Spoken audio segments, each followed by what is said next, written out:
the way that it was drafted, it would be enough. There's no question more people would be voting. There's no question about that. But would the number of people have knowledge about school? I don't think that percentage would be any different. That's just my guess.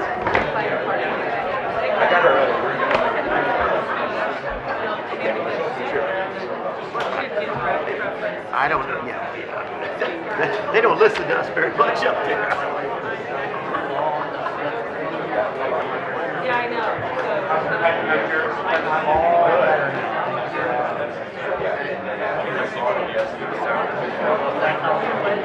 That's fine with me. Hey, there's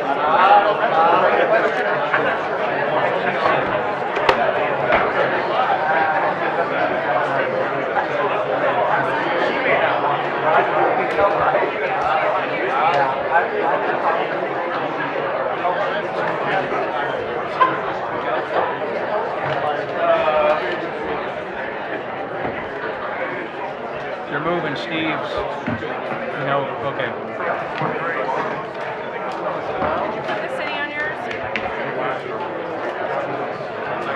This business is a lot going on. Yeah, you just put Ameristar. Make sure you got your mic on.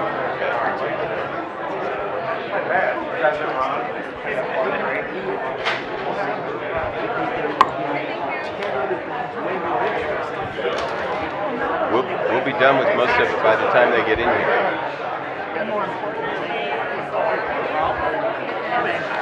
They're not, but yeah. Hey, Claire. But somewhere along the line.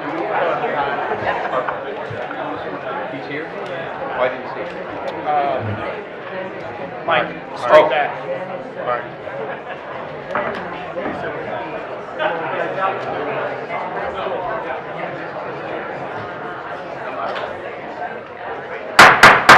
Well, good evening, everybody. Welcome to the Monday, March 30th, 2026 St. Charles County Council meeting. I will tell you ahead of time, we are going to move around in this agenda tonight because I know a lot of you are here for things that are further down in the agenda. So to try and make sure that this room doesn't get super hot and you get super uncomfortable, we are going to, after public comment, we're going to amend some stuff, move some bills up. That way we can vote, be done. You're welcome to stay if you want. County government is super exciting. So you're welcome to stay for that, but otherwise, if you want to leave, you're welcome to leave at that time. I just wanted to tell you as we get started. So what are we doing? We are doing the invocation from Chaplain Mark Harston, who is here from St. Charles County Police Department, and Councilman Tim Baker is going to lead us on the Pledge of Allegiance after that. Chaplain?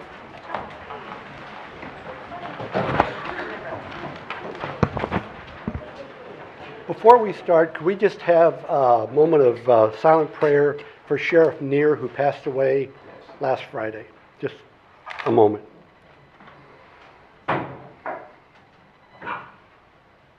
Let us pray. Heavenly Father, we come before you tonight, acknowledging your holy presence among us. We ask for your divine presence to fill this room and bless the county council. May the Holy Spirit guide the thoughts, the words, and the actions of each person here and bring glory to the name of Jesus. We ask these blessed things to protect our military, first responders, and God bless the United States of America. Thank you. Amen. Amen. I pledge allegiance to the flag of the United States of America and to the republic for which it stands, one nation, under God, indivisible, with liberty and justice for all. Thank you. You may be seated. Please call the roll. Councilman Swanson. Here, ma'am. Councilman Brazel. Here. Councilman Hammond. Here. Councilman Elam. Here. Councilman Hollander. Here. Councilwoman York. Here. Councilman Baker. Here. First on our agenda tonight are conditional use permits. Both of these have already had their public hearing, so we will just be voting on these as we go through. We will start with bill number 5470, which is CUP 10. Bill number 5470, an ordinance granting a conditional use permit, CUP 25-07, for a kennel to Glennon McCreary, property owner, and K9 Consulting and Training LLC applicant. Any questions or comments? Seeing none, please call the roll. Bill number 5470, an ordinance granting a conditional use permit, CUP 25-07, for a kennel to Glennon McCreary, property owner, and K9 Consulting and Training LLC applicant. Councilman Swanson. No, ma'am. Councilman Brazel. No. Councilman Hammond. No. Councilman Elam. Yes. Councilman Hollander. No. Councilwoman York. Yes. Councilman Baker. Yes. Bill 5474 fails. That gets us to Bill 5471. Bill number 5471, an ordinance granting conditional use permit, CUP 25-13, for a private club to ACLJ LLC, property owner. Question or comment? Please call the roll. Bill number 5471, an ordinance granting conditional use permit, CUP 25-13, for a private club to ACLJ LLC, property owner. Councilman Brazel. No. Councilman Hammond. Yes. Councilman Elam. No. Councilman Hollander. No. Councilwoman York. No. Councilman Baker. No. Councilman Swanson. No. Bill 5471 fails. With that, I would entertain a motion to move the county executive report. Motion to move the oral report from the county executive up to this point in the meeting. Second. Second. So motion and second to amend the agenda and move the county executive up. All those in favor say aye. Aye. All those opposed? The agenda is amended. That gets us to the oral report from the county executive. Thank you, Mr. Chairman. I would like to invite Chief Frizz up to the mic, and we're going to do a team event here, and I'm going to give you a little bit of the history of the problems we've had in the past. I think Councilman Brazel is the only one that goes back to 2003 with when we first had a problem with this, and it's been a recurring problem, and that is undocumented workers in the city. 2003, we had an incident. 2007 got a lot of publicity because it was Missouri Housing Commission actually was subsidizing an apartment complex, and the contractor brought people up from across the border to do the work. And we had to deal with that then, and that's what prompted myself and Sheriff Neer, God rest his soul, who was the sheriff at the time. We went down and met with ICE because there was something called 287G. That's Section 287 of the Naturalization and Immigration Act, and it was a program that the Highway Patrol had been in then, and we were interested in getting into it. We found out everything about it. We were all ready. We brought the resolution to the council, which passed unanimously. We were ready to get into it, and then I don't know what happened in Washington, D.C. They defunded it, or we were told basically that it wasn't going to go forward. And then fast forward to 2021. In 2021, we had an incident again, happened to be in O'Fallon, and again it was apartments. Had people call me and say that they had actually observed men who had been brought up in vans from outside the country. They were working, they were violating every labor law that we have. They were working too many hours. They were getting paid in cash. They weren't paying any taxes. Their employer was not paying any FICA or and they weren't covered by workers' comp. They actually said that while they were watching them, they saw one of them that fell from a scaffold. And instead of calling an ambulance, they threw him in the back of the van and took off for who knows where. So anyway, we looked into that and we called ICE. We called ICE in 2021, and ICE basically did nothing. So I called the chief, and he sent some people out there. They followed these folks. And they, their car didn't swerve or anything. They got to their hotel. They checked in. They basically didn't break any law, and we were powerless to do anything about it. So they basically left the next day. But it was a very frustrating experience. I testified in front of a Senate interim committee up in Jeff City. told this story and tried to get something done. Of course, now we have a new situation in terms of ICE and what they do. And this came up because, again, while the State Highway Patrol has been in this program for over a year, okay, they've just in the last, 2 months, Chief, began offering it to others. I will tell you that before we brought it to you, we met with the chief and several of his captains and staff, got their opinion. They gave us the go-ahead. I think you met with ICE, right, at your office, and then we all met again here, and I know that we had 2 other conversations on the phone. So we didn't bring this to you until we felt that we understood exactly what this was and also what it isn't. So I'm going to go ahead and turn it over to the chief right now. Our most recent example of dealing with this was last September. Remember the Golden Apple restaurant? And the interesting thing about that, we were called and we investigated a report that there were 10 people, 10 unrelated people living in the same house. And that's basically what got our police department involved in that. And the chief can go ahead and tell you the rest of the story. That came to our attention at an HOA meeting, a concerned citizen. They thought it was actually in excess of 10 living in one house. And we started looking into it. And the more further we got into it, we realized it's probably an immigration issue. We notified ICE, and they did their investigation, and they ultimately went and did a search warrant on the residence, and they asked for our assistance, and our assistance is merely to provide a perimeter for safety, and that's exactly what we did. St. Charles County Police, we've had a long-standing practice of assisting any law enforcement agency who requests our assistance, federal, state, or local, and that includes ICE, and we've worked with ICE many, many times over the years, and so that nothing has changed there. What this MOU does do for us, it provides training for a number of our officers because day in and day out through the tour of their duty, they run into these immigration issues, whether it's on a domestic disturbance, a vehicle crash, or a traffic stop where immigration status becomes part of the question. This gives them direct access to expedite the process. Right now, when we get in these situations, it's taken our officers multiple hours to deal with it and get back in service. This is going to expedite that process to get our officers back in service to continue their patrol work in our community. So that's all this agreement does.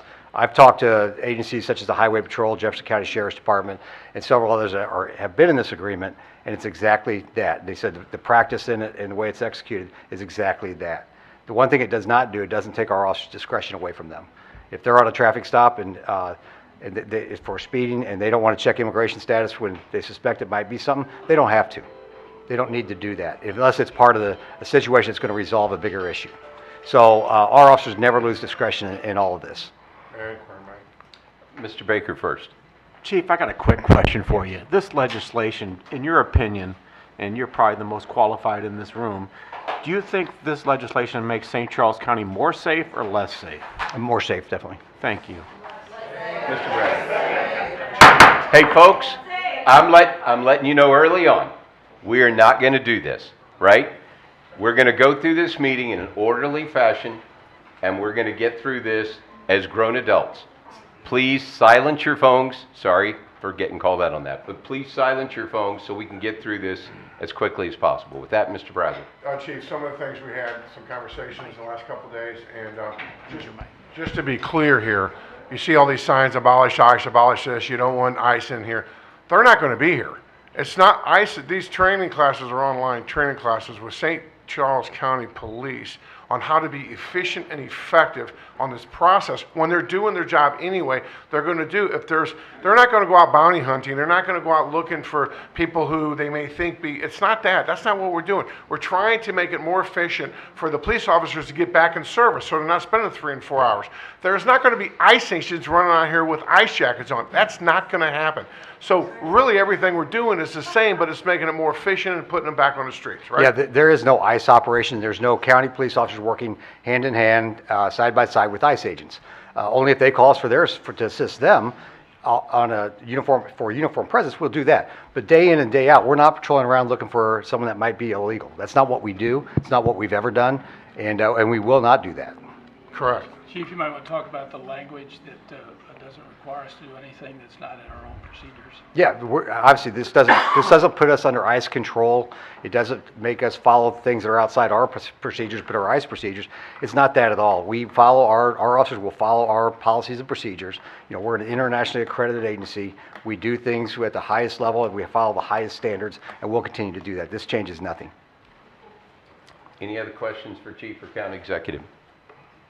Let me just add one other thing too. And again, if for some reason, God forbid, that they do ask us to do something that we do not feel is proper, we have the ability to basically get out of this on the spot. We simply say we resign. So there's nothing going to bind us, and all of our police officers wear the body cameras. So you know, it's a situation where. And here's the deal. I know we're going to get a bunch of people come up here and talk about how they don't like the policy, how they don't like the law, how they don't like what's going on and so forth. And that's fine, except we have separation of powers in this country. And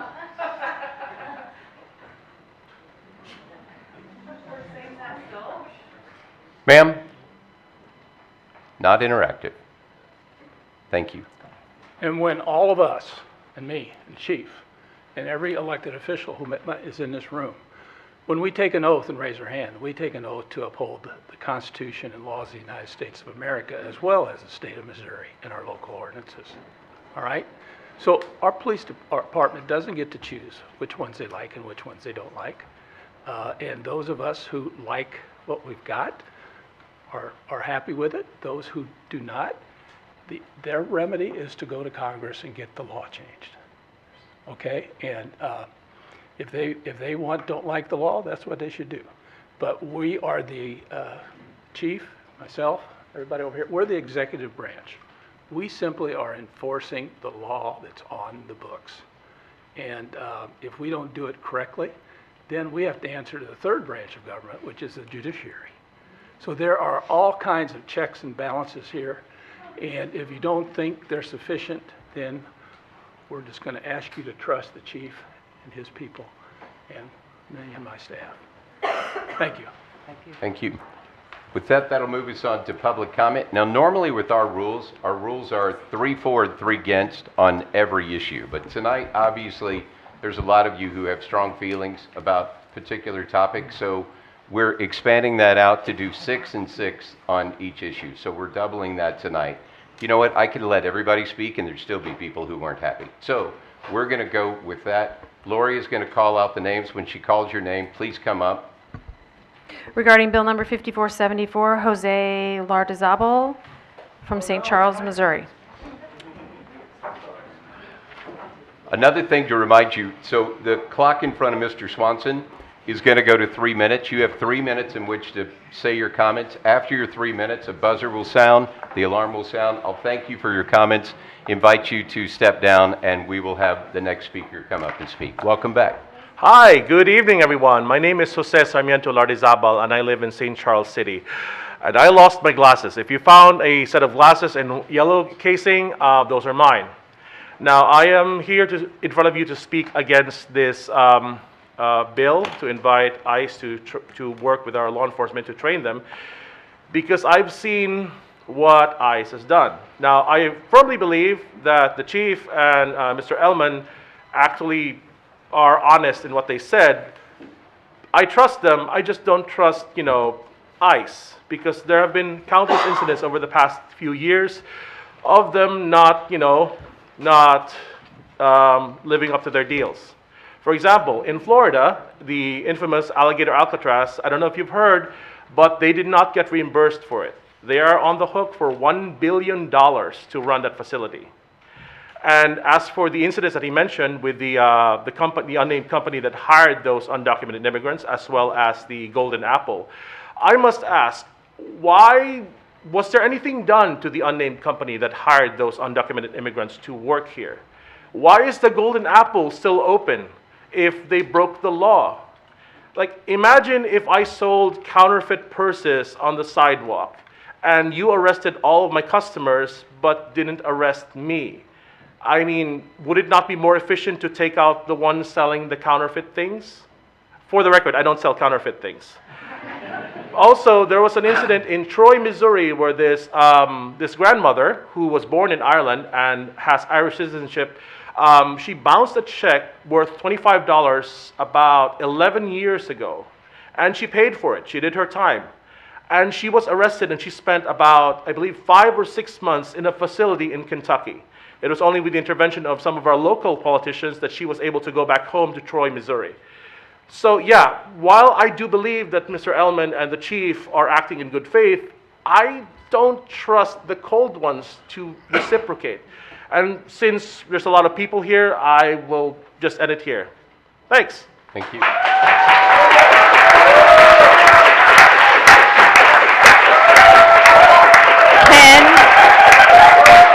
Ken Grew.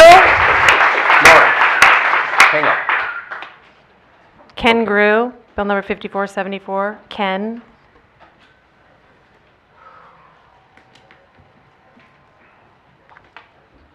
Thanks for letting me speak. My name's Ken Gruey, Jr.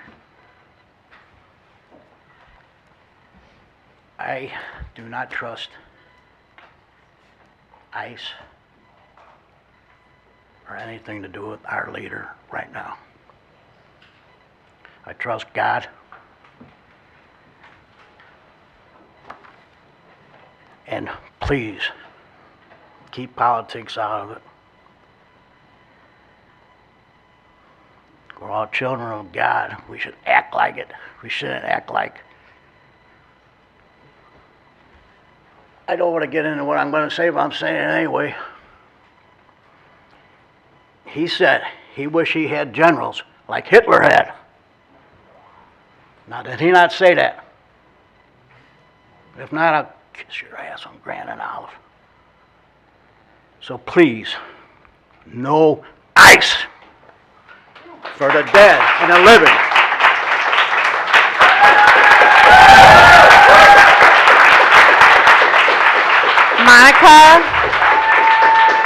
Monica Ballesteri from St. Charles.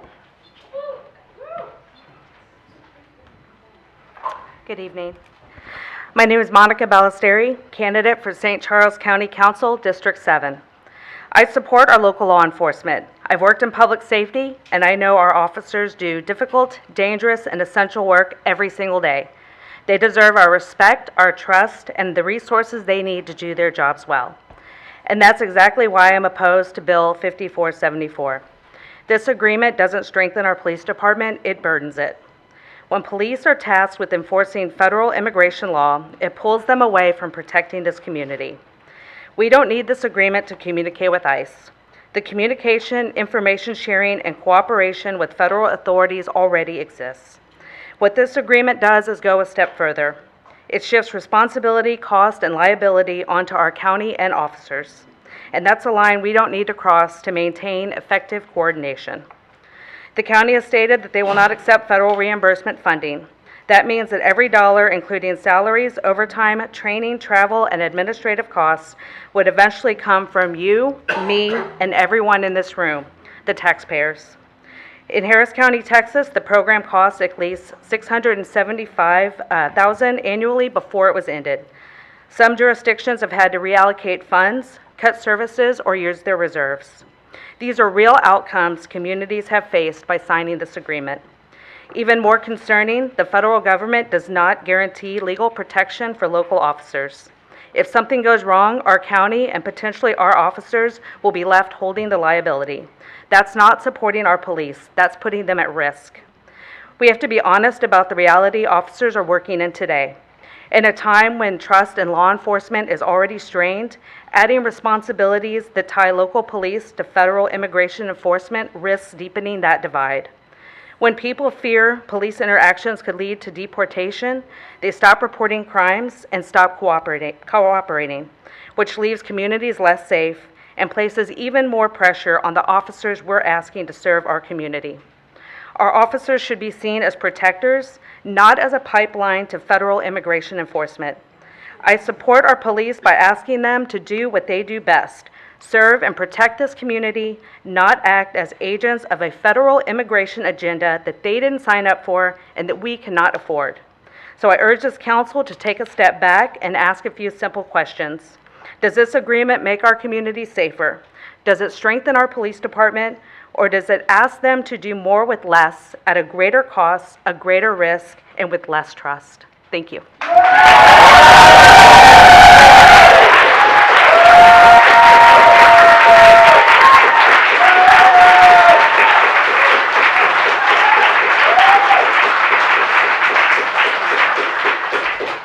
Angelica Mitchell from St. Charles regarding Bill number 5474.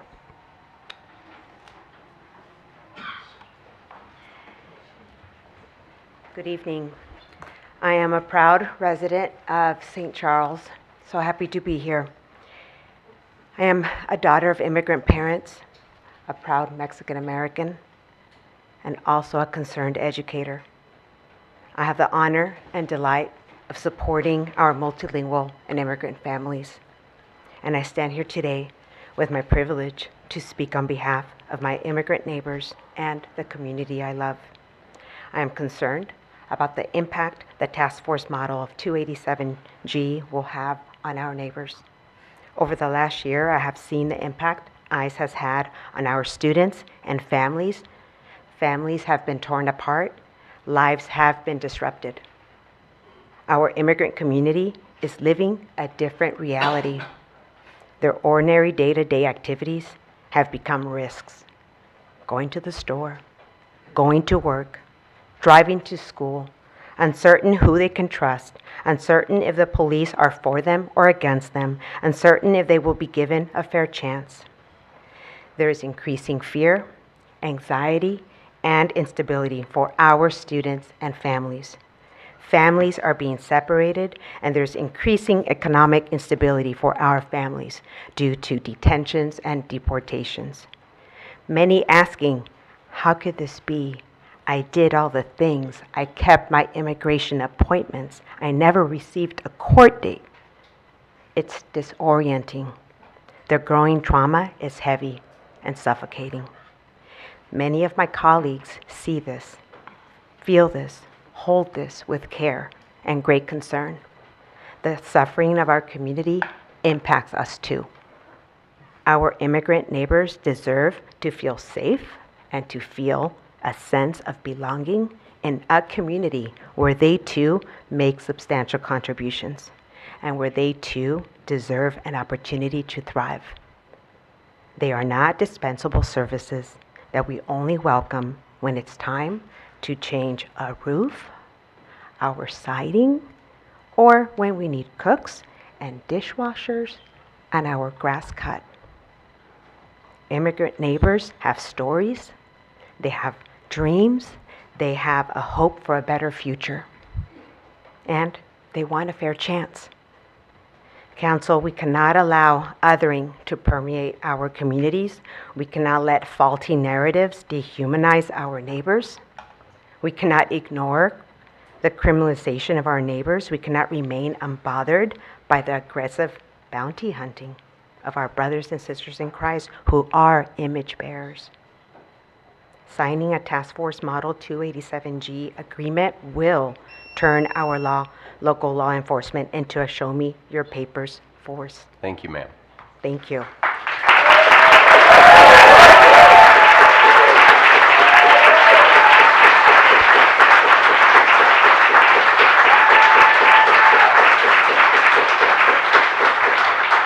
John Manglis of St. Charles regarding Bill number 5474.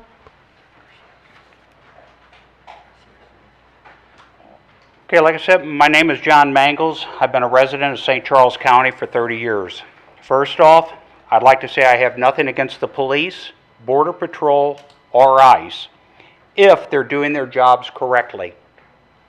With what I've seen in the news of citizens being illegally arrested, detained, with no access to an attorney or their family to let them know where they are or what's happened to them. Some citizens being humiliated, beaten, and worse, Alex Preddy and Nicole Good in Minnesota, for instance. ICE needs to be reined in and held accountable.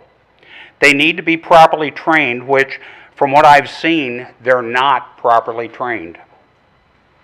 Do we want ICE working with our county police? Answer, no. Why would the county police need them on our streets? If the police need more help, hire more police officers and train them accordingly. Do we have an illegal immigrant problem in St. Charles County? If so, I'd like to know where. If so far, the only thing I've seen is immigrants, and here I am seeing someone that doesn't look like me and assuming they're immigrants. They're working on roofs in the heat and the cold. Immigrants digging ditches, doing lawn care, working in restaurants, washing cars. The work a lot of people don't like to do because it doesn't pay well. But they're working, and they're trying to support a family, whether here in the States or across the border. It's one thing to be in this country on a visa or a green card and working towards citizenship, but a whole other issue being illegal. If an immigrant is seriously breaking the law, robbery, murder, rape, child molestation, and on, that's where ICE needs to be working. My personal opinion of ICE in our county is we don't need them. Why can't the county police make arrest, then, if there's a genuine problem, then contact ICE? Another issue with ICE working our streets is what we've seen in the news, where their presence affects businesses and that workers may not show up for their job because of the fear of being profiled as illegals and possibly being illegally detained, thereby causing businesses to leave or close down, or patrons not using their services causing monetary issues to those businesses. If you want to keep St. Charles a nice place to live, ICE does not belong in St. Charles.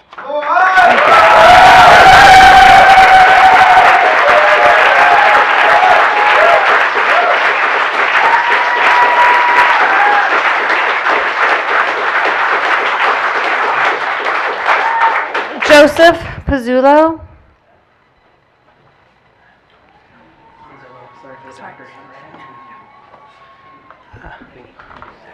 Good evening. Sorry for the doctor handwriting. Last name is Ponzillo. I live right down the street, right by the Ameristar Casino. I've been here for about 2.5 years. I went to college in Minneapolis, University of Minnesota, Twin Cities. Born and raised in Webster Groves. Wanted to move back to use the talents that I got in college to give back to my community. I like to think that I do that through the work that I do and the volunteer work that I do in my spare time. When I was up there, I made many friends. One of them, I'll change her name for the sake of this testimony. Her name is Ashley. Her mother was a nurse. She emigrated here, I believe, in the 1970s from the Philippines. At the time, the Philippines was ruled by a US-backed dictator named Ferdinand Marcos. The regime that she lived under disappeared people in the middle of the night. There weren't civil liberties, and people were killed in the thousands. Ashley is a good friend of mine. She plays music in her spare time. She works at a little comic book store, a good friend of mine. And when Operation Metro Surge in Minneapolis was occurring, her mother said that she felt the same terror that she felt in Minneapolis, the home that she had chosen and lived in for decades, that she felt under a US-backed dictator from the Philippines. I think it's outrageous that we want to partner with people that would ever make any of my friends feel that way at any time. I have other friends too. I have many friends from the local community. I like to think I'm a popular guy. I'll change his name too. Larry. He's a plumber from the United Kingdom. He had his family by in the last year. They visited all over. Apparently they liked American fast food, and they stopped by the Ameristar Casino. There's a funny story about that, but I have limited time. So when his family talks about coming here, I worry that he'll be asking me about Rebecca Burke. I don't know if any of you know who that is, but you can Google her name, Rebecca Burke. She's from the United Kingdom, 28-year-old graphic designer. She was backpacking through the Pacific Northwest, and in her spare time she would work an odd job in exchange for a bed to stay at night. After seeing stories of people being detained, she decided to try to go to Canada.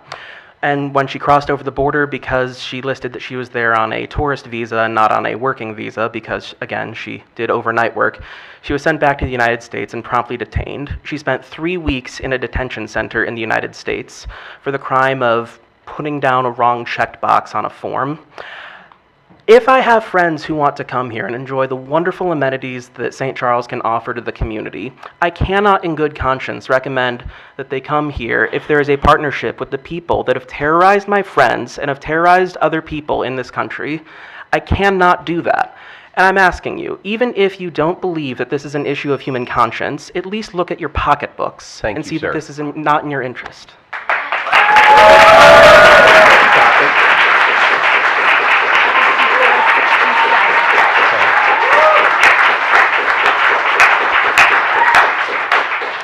The next speaker is Paul Renna regarding Bill number 5467.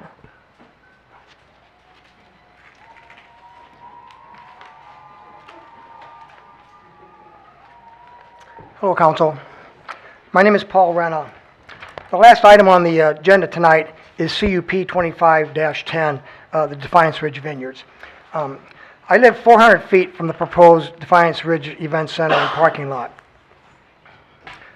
My wife and I, with our Defiance neighbors, moved to the county for a reason. Most of us moved here when the 42 acres was a farm, before it was Wine Country Gardens, and now Defiance Ridge Vineyards. We pay taxes and hope the council will consider to protect our quality of life. Projects like this will change the relative peace and rustic nature forever. I suspect most of you here tonight would not want to live next to this proposed expansion and the noise it will bring, or put up with its construction. The proposed concessions Defiance Ridge Vineyards stated they are willing to make are to move the new parking lot about 140 feet southwest and construct a 100-foot, 6-foot site-proof fence along our shared property line. Per planning and zoning's conditions, it states, a 6-foot proof fence shall be installed along the northern edge of the proposed parking area to minimize visual land use impacts on adjoining properties. If you approve this expansion, moving the parking lot about 140 feet farther away from the northern edge of the property is great. But I would ask this applicant to remain open to the possibility of increasing the length of the fence once the location of the parking lot is defined. The goal is to eliminate the headlights shining towards our house and the beehives to block more of the event center and the parking lot. There's also something that I'd like to get a confirmation in the conditions for this proposal, that the 2-lane road and the parking lot use clean 6-inch dust-free rock. If this expansion is approved, what will keep other wineries from wanting to commercialize and change the rustic nature of the area? There are 7 other wineries listed in the Augusta Defiance zip codes. 4 of those 8 wineries are Hoffman-owned. And we know Hoffman wanted a Napa Valley scenario that didn't play out. I still remain opposed to this disruption and disturbance this expansion will cause to the enjoyment and value of my property and my neighbors. The county is already receiving enough tax money from business. How much is enough? Thank you for your time. Thank you. Renee Renna, Bill number 5467.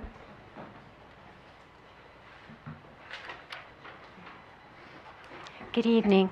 My name is Renee Renna. My husband and I live 400 feet from the proposed DRV event center, and we are even closer to where the car lot will be. I won't repeat our concerns and issues that are listed in our letter to the council dated February 3rd. Per the P&Z staff recommendation analysis dated December 10th of 25, quote, the nearest homes are approximately 400 feet and 600 feet from the proposed building, and this proximity raises potential land use impacts. My husband and I own both of these homes. Per the established conditional use permit criteria within the Unified Development Ordinance, quote, the conditional use will not be injurious to the use and enjoyment of other property in the immediate vicinity for the purposes already permitted or to the aesthetic and/or scenic values of the vicinity. The conditional use permit shall not substantially diminish and impair property values within the neighborhood." End of quote. When our family bought our property in 1993, 2711 South Highway 94 was a 42-acre farm.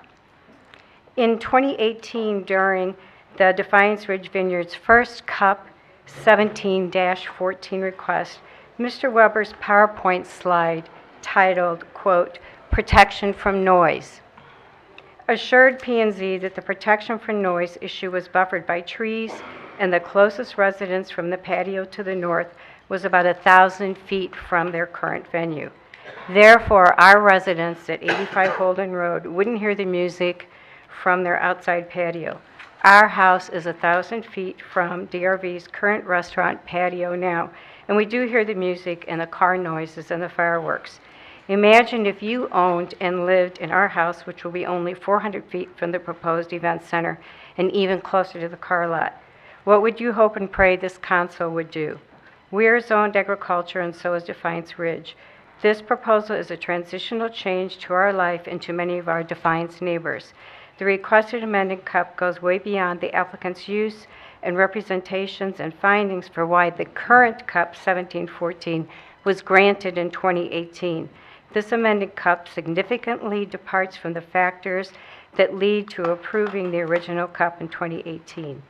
In summary, the amended CUP proposal is opposite of what the conditional use permit criteria states within the UDO. We respectively ask the council to prioritize responsible land use by not allowing expansion, protect public safety, and to preserve what makes Defiance unique. We hope this council would avoid approving a CUP that forces the neighbors to retreat or be burdened by preventable impacts. Thank you for your thoughtful consideration this evening. Thank you.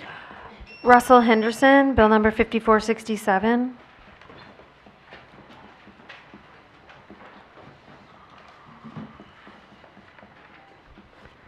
Good evening. My name is Russell Henderson. I'm here on behalf of my parents and my family to object to conditional use permit 2510. It seeks to construct a 6,800 square foot event center and a 160 vehicle parking lot at Defiance Ridge Wineries. My parents and I have been in Defiance since 1980, and we are concerned that approval of the CUP will negatively impact the tranquility, safety, and character of the community. First, 2510 will harm the existing tranquility via the noise and light emitted from the event center. The applicants market their project as a party venue. With that comes the loud amplification of music, sound systems, and racket, and the bright incandescence of fireworks and lamps. The Planning and Zoning Commission agrees such issues will arise by requiring the applicants to construct noise and light mitigations.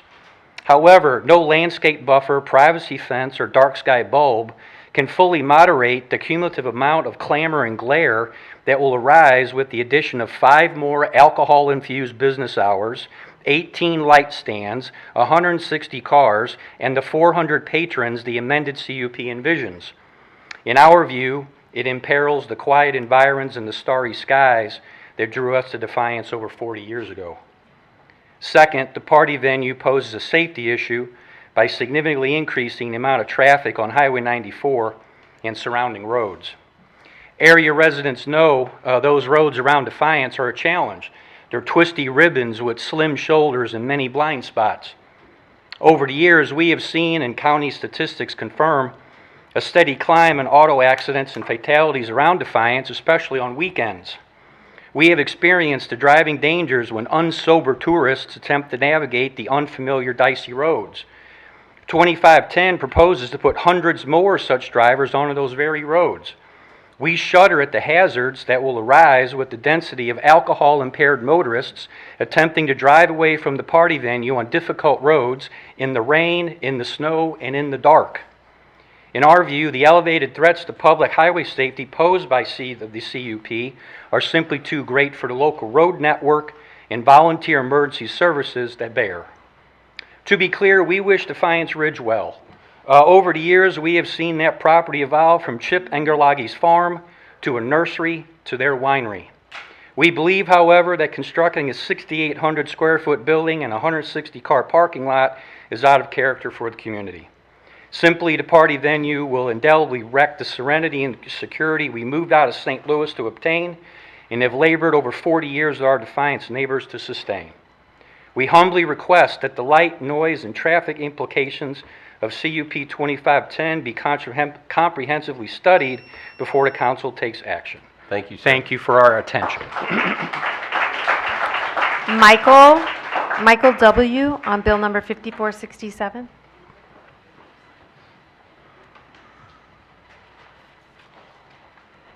Hey, good evening. This is the fourth time I've come to this building to speak about this particular item.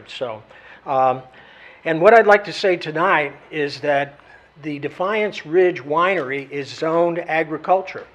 Okay? We made some adjustments, conditional use permits. We allowed them to put in some things like serving food, like having different events and so on.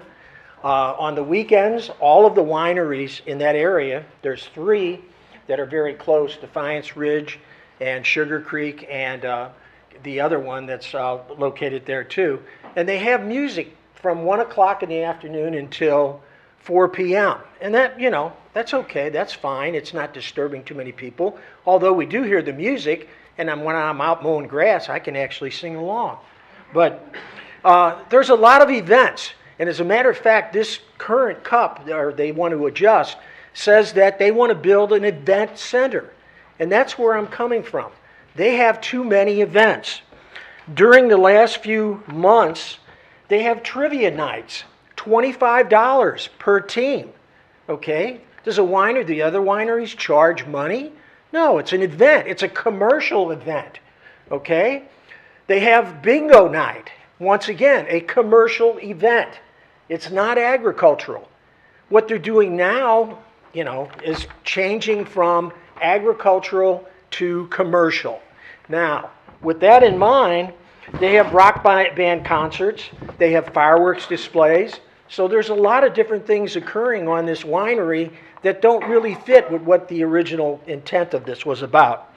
Now, to top it all off, on their website, from May 1st until August 31st, they're going to have on Friday nights bands. These bands are local, regional, and national bands.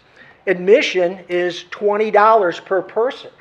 Okay? Doesn't sound like, once again, an agricultural thing to me, but $20 per person. 4 in May, 4 in June, 5 in July, 4 in August. And capped off, this is on the website, by a fireworks display at 9 o'clock. Now, they've had fireworks displays in the past, and by doing some checking, the last meeting, I think you heard that from 2022 to 2025, when they have fireworks events, they didn't bother to get a permit, okay? So if there's conditions, they don't, you know, enforce them, they ignore them. But once again, I go back to this, especially this thing, paying money to go to the events. That is commercial. It's not agricultural. So please keep that in mind. We don't need a commercial venue in that town. Thank you. Thank you. Annette Seavey on Resolution 2604.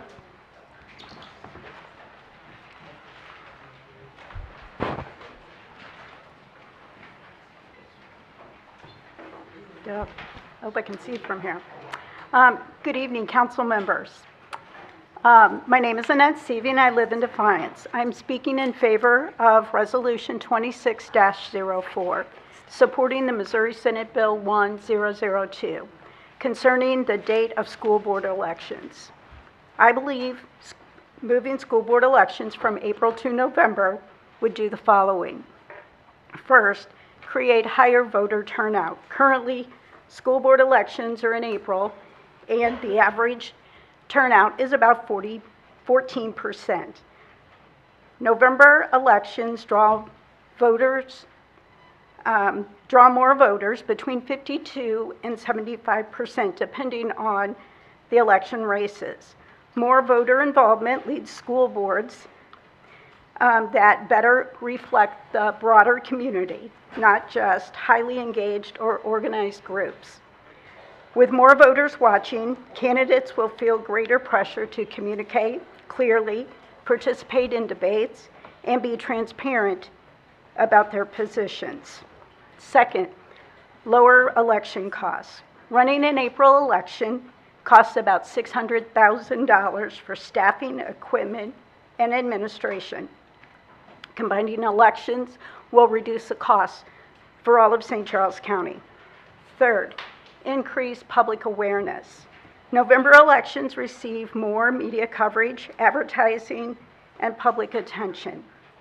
This helps voters become more informed about school board candidates while they receive little attention during the April elections.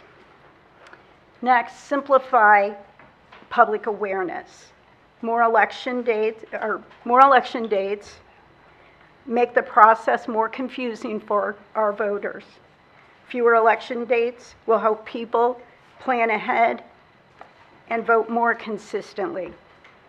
Finally, align with broader policy issues. Education policy is often connected with state and national debates. Placing school board elections in November will help voters think about education as part of a bigger picture of community issues. I hope you will join me in supporting this important resolution. Thank you for your consideration.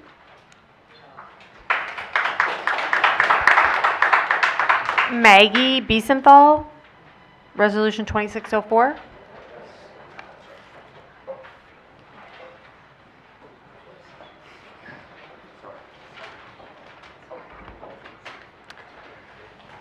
Thank you for having me. I am a St. Charles County resident of 42 years, a parent of 2 Wentzville School District students, a wife of a teacher in this county for 20 years who also happens to be a school board member. I'm here speaking in my own capacity, not in my husband's capacity on the school board. I'm here to register my opposition to Resolution 2604. I'm a St. Charles County Public School product. I went to FHC, and after that, SLU decided that I did so well that they'd give me a full academic scholarship to undergrad and law school. So I think our schools are great. As a family attorney, I frequently evaluate our schools and compare them to other schools in many other counties and across our state. Our schools are doing excellent. They are ranked very well compared to schools in the rest of our state. If it isn't broke, it doesn't need fixing, right? You're supporting taking away local control from our school boards. If our school boards or our school districts need an election date change, they should be here talking about why. It should not be that you are here deciding that we're going to support our legislators who say, well, we haven't won enough elections in the school board recently, so we need to move them to a November date. Keeping school board elections in April keeps them from becoming partisan and allows candidates and voters to focus on the only issue that should concern our school board candidates, which is our children. I want school board members who care about my children, their class sizes, their special needs, and how they're met. I want school board members who see their volunteer role not as a political stepping stone and not as the ability to control what my children are exposed to as they learn. I want school board members who are not touting conservative values or Moms for Liberty endorsements, but who tout their experiences with and their love for public education and how they stand out of politics. I also want to say I grew up in a house in a tiny town in Cottleville that was numbered 5474, so I have to register my opposition to 5474 as well. As a former immigration attorney, I know that immigrants make America great. As a career defense attorney, I can understand how underserved police departments sign up for 287G because they need the money to get more officers. My question is our county police department so flush with cash and FTE that we can spare the officers from investigating crime in our communities and instead put them into asking people for their papers? I don't think so. I've practiced immigration law in 4 different administrations now. Each presidential administration sets its own priorities for who ICE is allowed to detain and who ICE is allowed to remove. That's going to change when this administration ends, and it will end in 3 years. It's going to be an ongoing use of our tax dollars to retrain our police officers as to who ICE can remove. Otherwise, people like me will be suing our police department for holding people unlawfully against the government's priorities. So I think we need to consider that as well. Thank you so much for your time. I appreciate the chance to speak with you.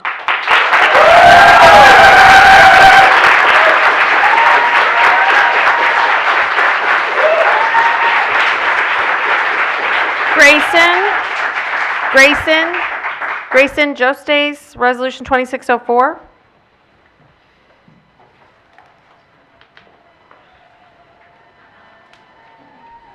You have a fan club. Hello, I'm here to talk about two items. One, I'm against Resolution 2604 for the third time because two reasons. One is that I believe that this resolution is a result of a tantrums of a certain political group that doesn't like the results of the election that they wanted. And speaking of certain political groups, that leads to number two, which is they think that the school board candidates should be based on political views instead of being apolitical. The reason for the switch from April to November is because they want to know what board members' political views are, as to November is because they want to know what board political views are noted in the Senate bill. So vote no for the resolution and keep the elections as they are, because this will impact every school district in St. Charles. I'm against Bill 5474 because the police shouldn't have an agreement with the secret police known as ICE, as two unarmed citizens who are shot and killed by two different ICE agents and many more legal immigrants in these concentration camps, almost killing a minor child. Plus, the so-called administration sent the secret police at airports so they can do their jobs kidnapping Americans.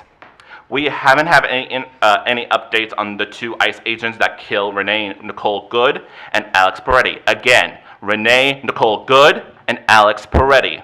Vote no on this bill 5474. So to recap, MAGA Republicans are throwing tantrums because school board elections results so they want to change the date and the agreement, and an agreement to the secret police known as ICE so they can track down more POC adults, children, and elderly, legal and illegally. Vote no on Resolution 2604, Bill 5474. Thank you. Vote no for Prop RT, Amendment 3 to protect all women's rights and abolish ICE. Thank you.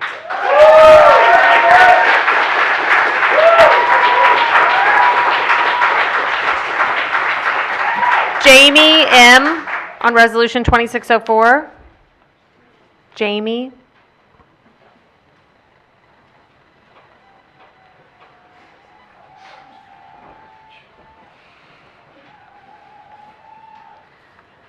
Good evening. Thank you for allowing me to speak. I'm an education researcher, and I'm here to talk about this resolution because I think rationale and the motivation behind policies matter. This county has spoken for the last 3 years in a row, very clearly, that we are tired of politicizing our school board elections, we are tired of political division, and we are sick of partisanship. This resolution was created in order to allow folks to run as a slate next to Republicans by our conservative legislators. Our lawmakers do not have our best interests in mind in St. Charles County.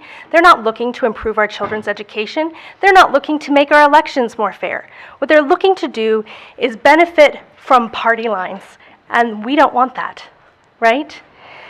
The next thing I'd like to talk about is the 5474. I also am opposed to this policy.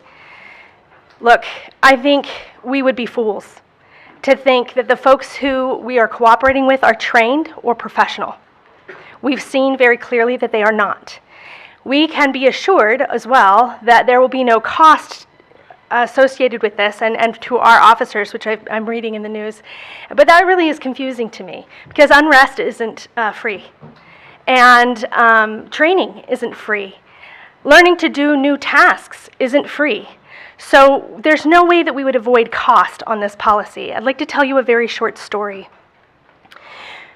About 10 years ago, I lived in Austin, Texas, and a young man, a very sweet young man that I knew, was shot and killed by police. The police officer who killed him was black. The young man was black. The police officer who killed him was a very good officer by all accounts. He was a kind man, and he was good at his job. I learned an important lesson that day. I learned that fear is a lot more dangerous than hate. And right now, there is a lot of fear being stirred up about people who look a certain way or sound a certain way. I believe our officers when they tell me that they want to do their jobs and they want to do them well. But I'm going to tell you a second story. A little over a week ago, there was an incident on my street, Opal Drive in St. Charles, and police responded, and I was grateful that they came. A young man was very hurt. Some teenagers were doing things they didn't have any business doing. When the officer came into my home, I wanted to give him every detail that I could, anything that I could remember, and I wanted to be helpful. But the only question the police officer asked me was, what color were the people who were beating up the boy? He could have asked me how tall they were. He could have asked me what their builds were. He could have asked me if I heard anyone's name, but he didn't. Thank you.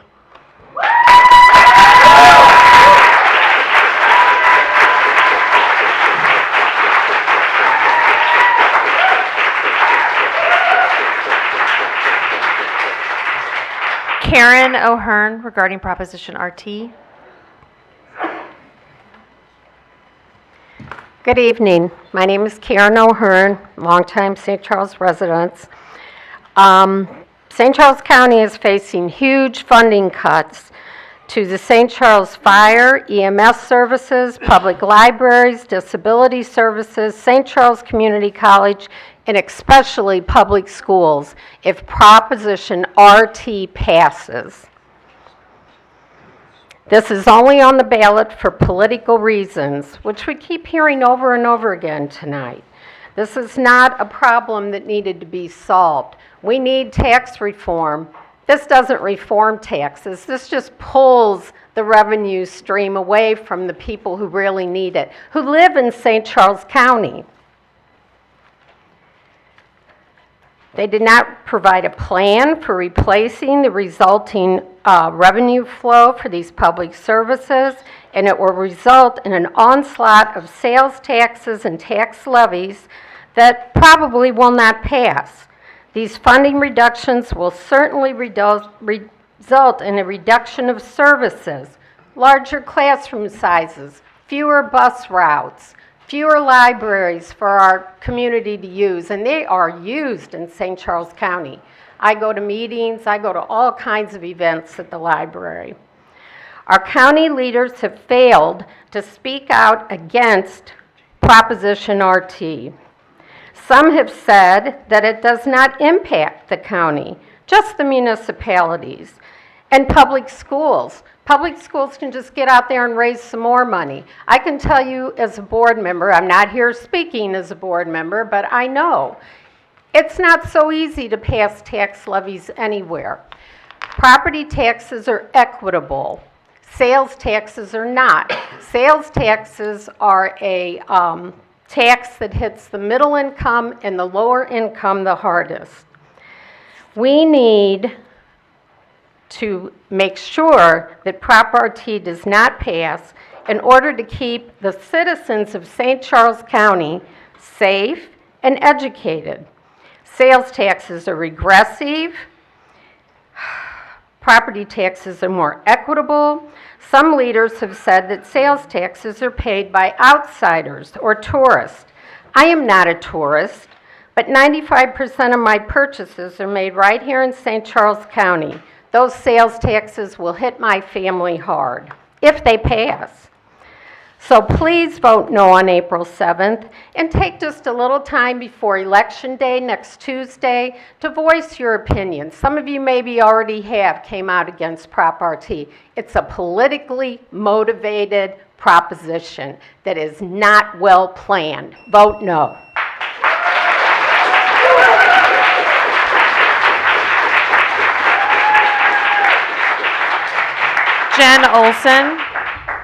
Jen Olson regarding elections.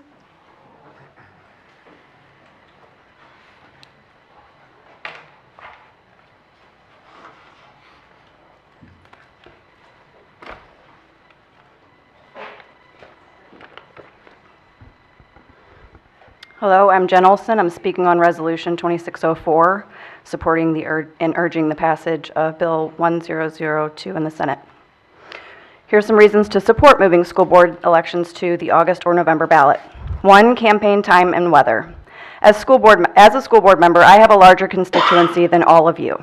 There are 5 school districts in the county and 7 county council districts. Not to mention Winsville, Francis Howell, and Fort Zumwalt districts make up about 75 to 80% of the county. Candidates for other offices on the April ballot only need to target anywhere from 500 to 2,000 homes. School board candidates for the 3 large districts have to target close to 40,000 homes in about 6 weeks. We need more time. Number 2, the will of the people. Holding these elections in April when there's less than 15% of voter turnout creates major discrepancies in the will of the community and the political and ideological makeup of the Board of Education. There's no better example than the 2024 school board elections, where the NEA candidates won almost every single school board race statewide. In November of 2024, over 75% of St. Charles County voted to elect Donald J. Trump, a man who ran against defunding the Department of Education and breaking up the NEA. You would have to be a fool to believe that those same people turned around 5 months later and voted overwhelmingly for school board candidates who want to protect the bureaucracy and are endorsed by the NEA. The math doesn't math. We need more time to reach our electorate. Number 3, the NEA. NEA-endorsed candidates don't even have to run a campaign. They have the backing of the most powerful lobby in our country. And their statewide sweeps and complete takeover of our public education system is proof of how powerful they are. This puts parents up against a beast. And to add insult to injury, we only have 6 weeks to campaign during the coldest time of the year. We need more time. 4, community climate. The political and ideological imbalance of school boards is the driving force behind the drama and discontent between parents and their school districts. This is a distraction from the duty that the school boards have to the taxpayers to provide excellence in education. Parents spend countless hours begging for change, and they're met with inaction, hate, and told to go to a private school if they don't like it. That's not what the American people had in mind when they got on board with public education in the 1970s. Not even a little bit. Number 5, the Missouri Republican platform. Every one of you has an R after their name on the ballot. Here's a few key points taken from the most recent Missouri Republican Party platform that you were elected to uphold. 1, require informed consent from parents before providing health, mental health, or substance abuse treatments or services to students. 2, guaranteeing quality instruction. 3, reducing bullying. 4, bodily privacy of our students in sex-specific restrooms and locker rooms. 5, educating, not socially engineering our students. All of these are policy-driven. With every district in this county being led by a majority liberal school board, do you think our majority conservative population is accurately represented? Do you think the values of our community will be enacted through our school boards? The answer is no. We need to move our school board elections.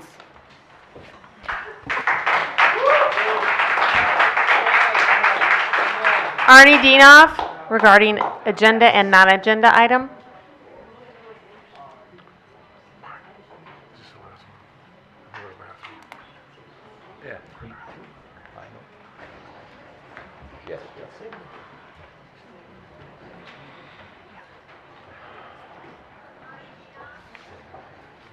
Could they please turn on the opaque in the back?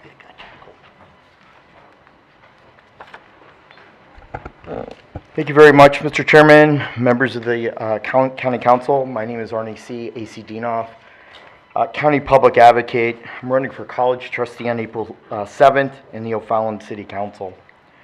I first want to start off by saying county offices are county charter officers, which are the full-time elected officers and county council members of 4 districts.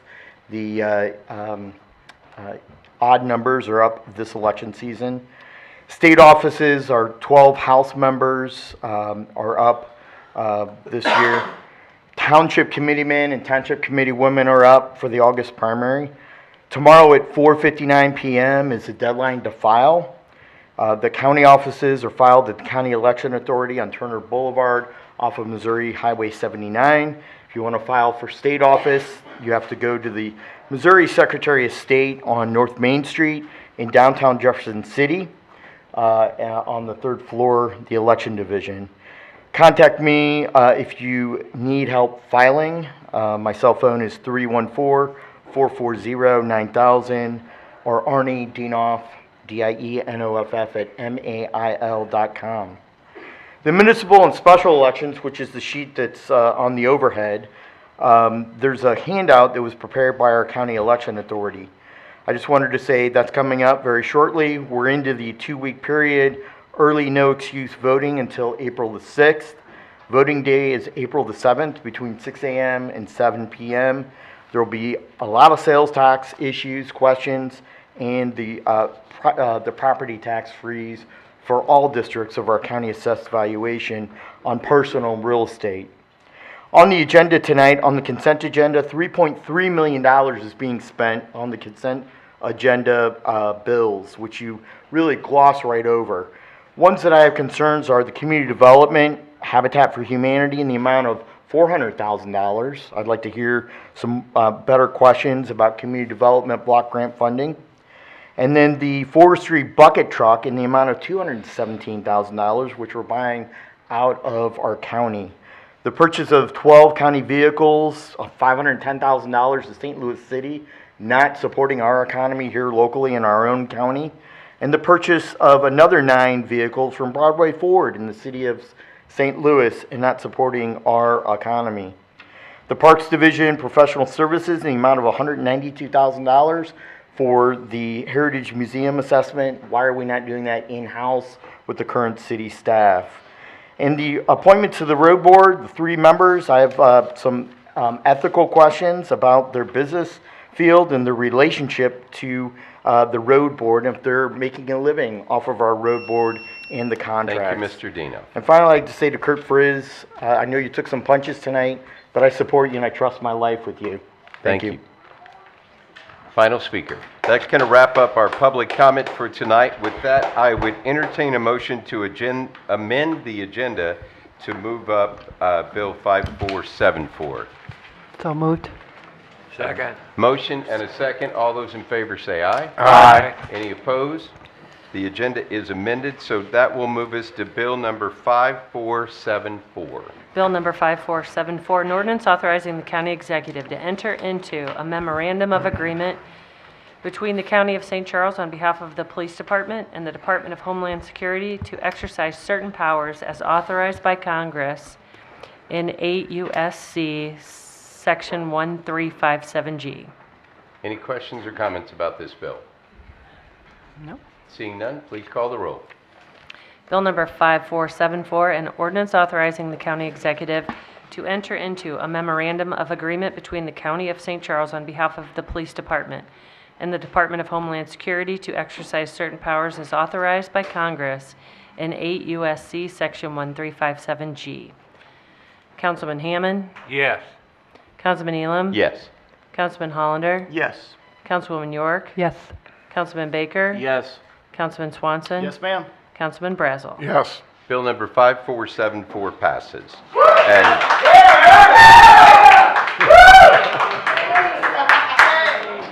okay. So with that, we'll take 5 while people calm down and leave the room.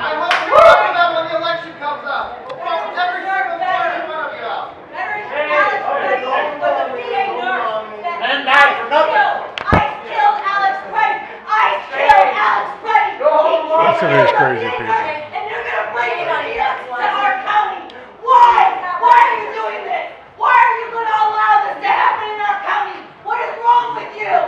What is wrong with you Republicans? Do you not care about veterans? Do you not care about us? Do you not care? What do we do with it?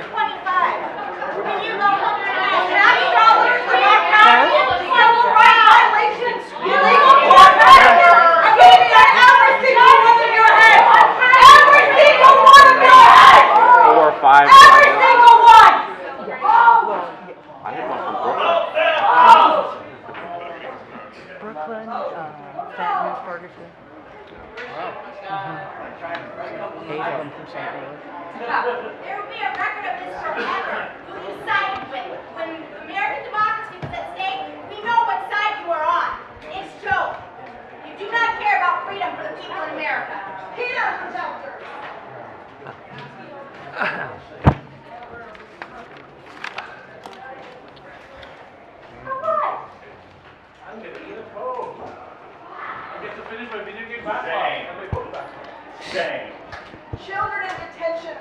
his dress? Huh? What happened to his dress? I mean, seriously? All right, so with that, I would make a... Hang on a second. Thought we were done. Thanks for your service. All right, so with that, I would entertain a motion to amend the agenda and move our tabled bill 5467 up in the agenda. Motion? Second. Have a motion and a second. All those in favor say aye. Aye. Any opposed? Which? The agenda is amended, so we have moved up to tabled bill. Do you need to read the tabled bill before we make a motion on it? Bill number 5467, an ordinance amending ordinance number 18-018, granting conditional use permit CUP 17-14 for 1, a winery, and 2, building structures or open spaces for conducting weddings and/or wedding receptions or other private parties to Defiance Ridge Vineyards LLC, property owner and Chuck Gillentine, applicant. So with that, I would entertain a motion to take up tabled bill. Motion to take up table bill? Second. Second. Motion and second. All those in favor? Aye. Aye. With that, I will go to Ms. York. Yes, I know, what was I going to say? A lot of people have come up with some good ideas, and I don't know, one of the things that we do need to do is we need to look at this area and decide what we do want to do in the future. Do we want to keep adding? I think what started as a, charming little wine country is starting to get a little bit larger. And I'm not against that. I just think we need some direction on what we want to do in the future with some of these. The noise abatement, fireworks, I don't know what our laws are here in the county. Can people do it every weekend? Those are some of the questions. Maybe not on this one, but I think in the future we certainly need to be looking at some of that stuff. What time they're finished, do they close at 10 o'clock or can it go till 2 o'clock in the morning like a restaurant or a bar, that kind of thing. So I think we need to look at this in the future. Any other comments? Yeah, just... Mr. Brazel. Most wineries stop at 5 with their music, and then if they have a wedding, I think it's 10, but the bands stop at 9. And Okay.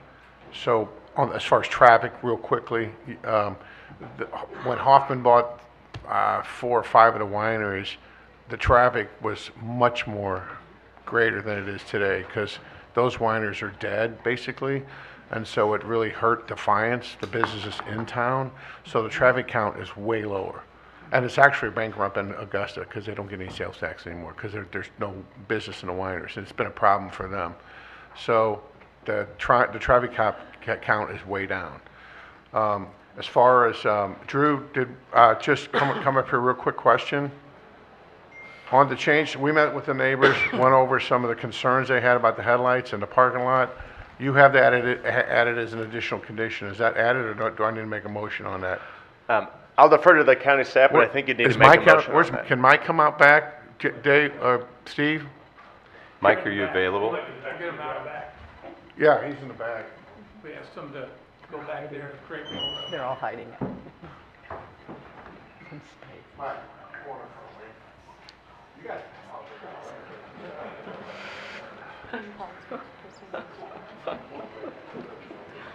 Just so everybody knows, we knew the room was going to be full tonight, so we asked our council department heads if they would wait out back. That way citizens could have the seats, and so we've got them confined behind us.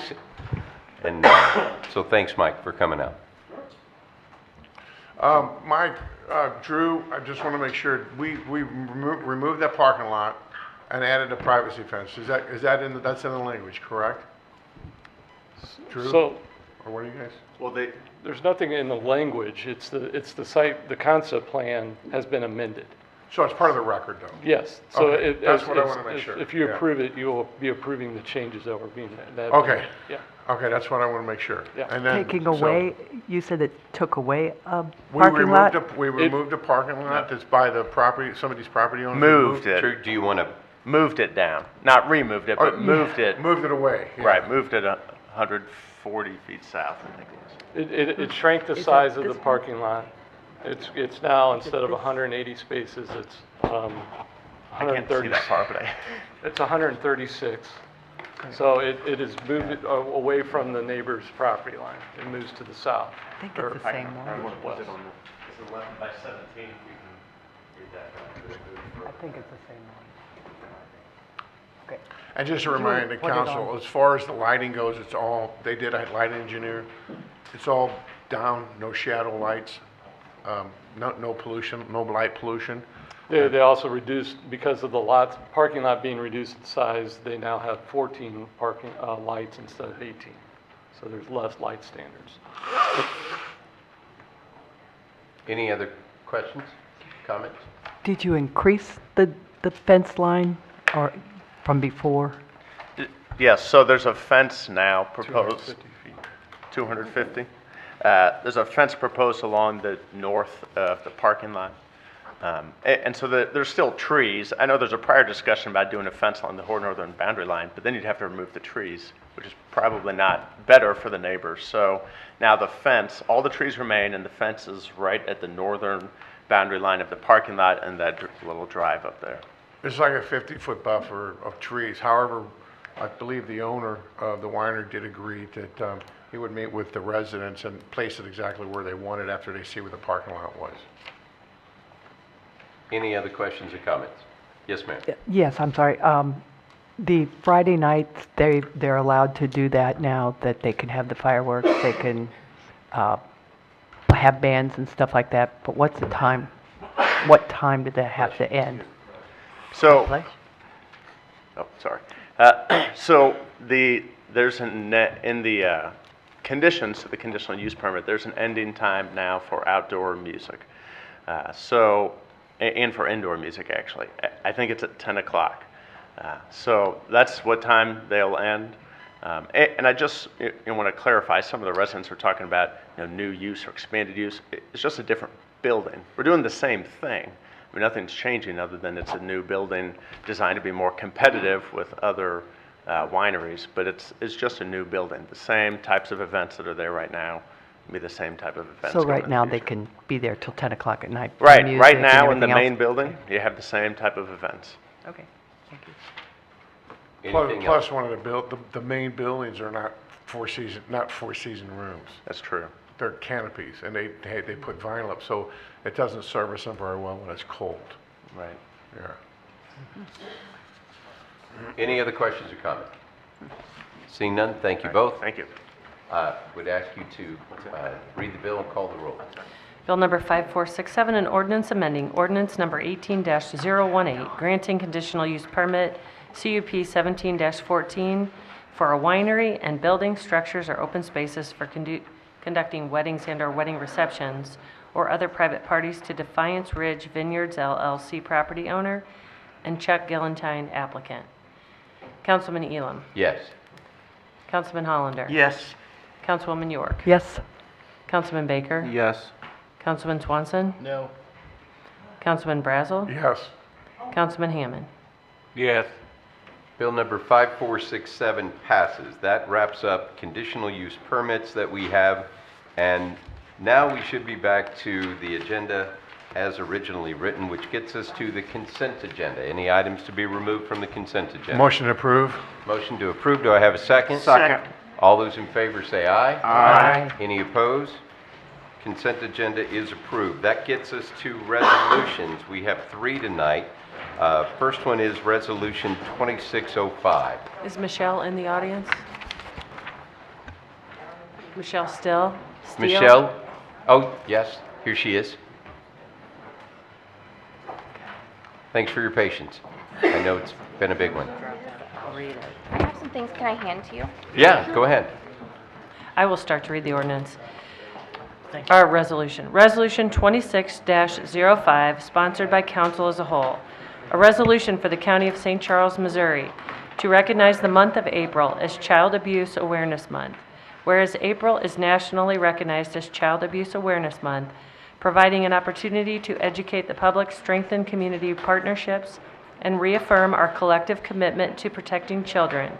And whereas the Child Advocacy Center of Northeast Missouri is a not-for-profit organization whose mission is to deliver excellence in child abuse response, offer a path toward healing, and educate the community. And whereas child abuse and neglect affect children of all ages, backgrounds, and communities, and have lasting impact on physical, emotional, and mental well-being. And whereas preventing child abuse and neglect is a shared community responsibility that requires the collaboration of families, schools, law enforcement, healthcare providers, social service agencies, faith communities, and civic leaders. And whereas children who experience abuse or neglect are at an increased risk for long-term challenges, including academic difficulties, mental health concerns, and involvement with the criminal justice system. And whereas raising public awareness about the signs of child abuse and neglect, as well as available prevention and intervention resources, is essential to ensuring the safety and well-being of children in our community. And whereas child advocacy centers and other child-serving organizations work tirelessly to provide coordinated child-centered responses to allegations of abuse, support healing for children and families, and promote prevention through education and outreach. Now therefore be it resolved by the County Council of St. Charles County, Missouri as follows. The St. Charles County Council hereby recognizes the month of April as Child Abuse Awareness Month in St. Charles County, Missouri, and all residents are encouraged to support efforts that promote the safety, dignity, and well-being of children.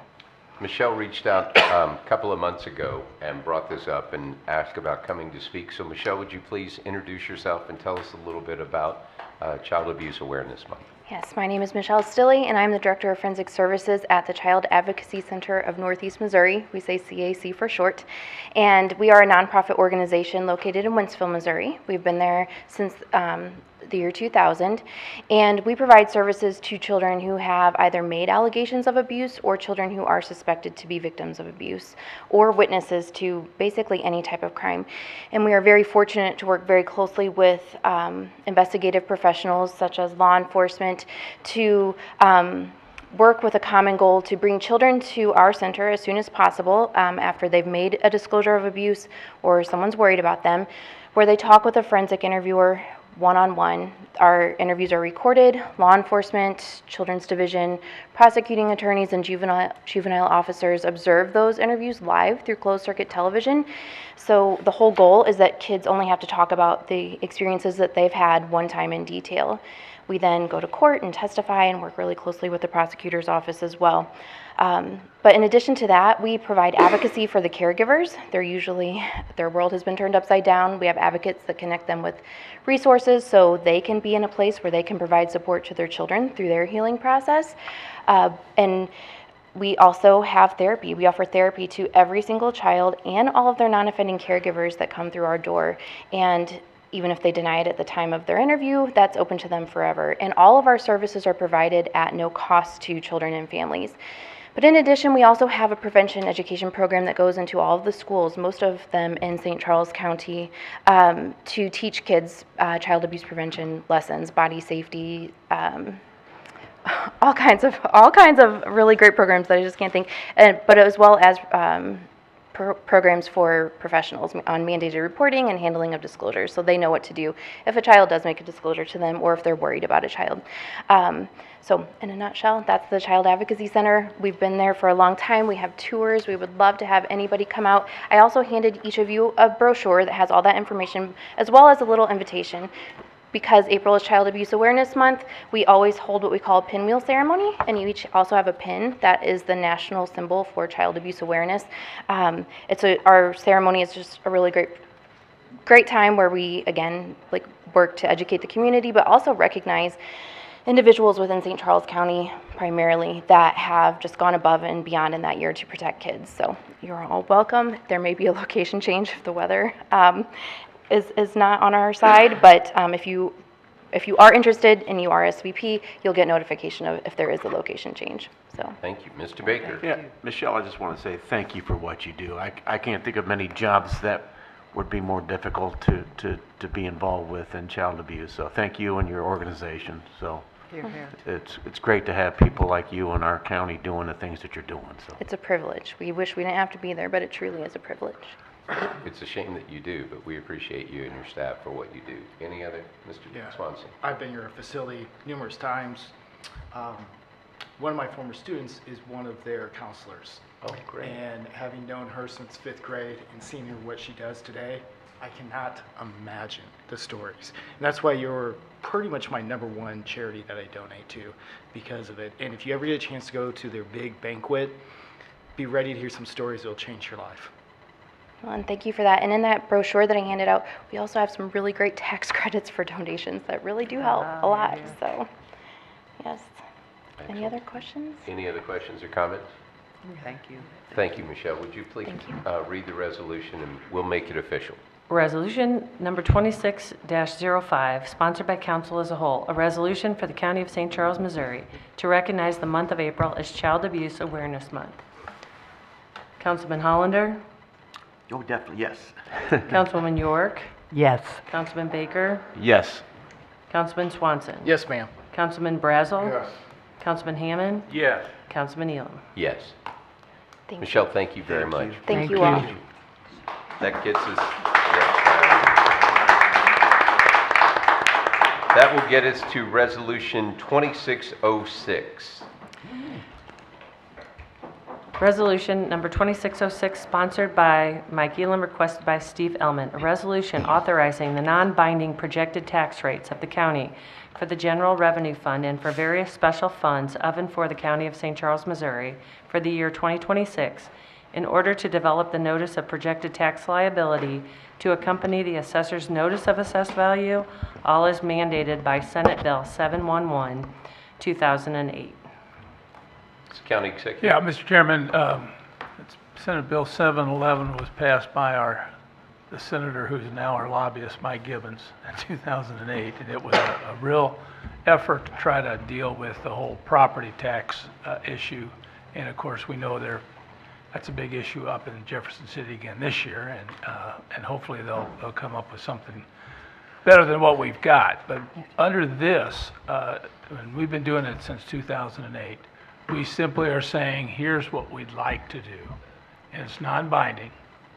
And of course, for the last 10 years, we've set our real property rate of the money that comes only to us at 0. So we've done that for 10 years. We still get a little bit, about 5.6% of our budget comes from the road and bridge tax and the Dispatch and alarm. yeah. So on road and bridge, we only get to keep half of that. And on the alarm and dispatch, we're only one of about 10 agencies that use that. So what I'm suggesting is we're going to do everything we can to go ahead and eliminate the personal property tax on those two remaining things that we do have a tax on. Now, again, that's the goal.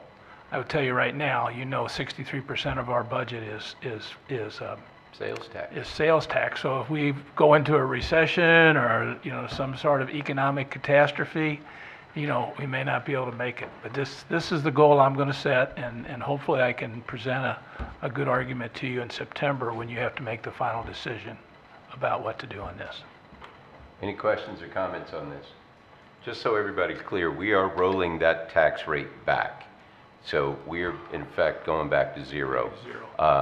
This is the same one that we froze for the last 3 years. Yeah. And if we get through to September looking good, it'll just zero out. So it basically rolls your county portion of those tax to 0. We don't have authority over any other political subdivision's tax rate, to be clear. So whatever your schools are, libraries, ambulance, fire, all that stuff, county cannot set rates for other political subdivisions. We can only set rates for county, just so everybody's clear on that.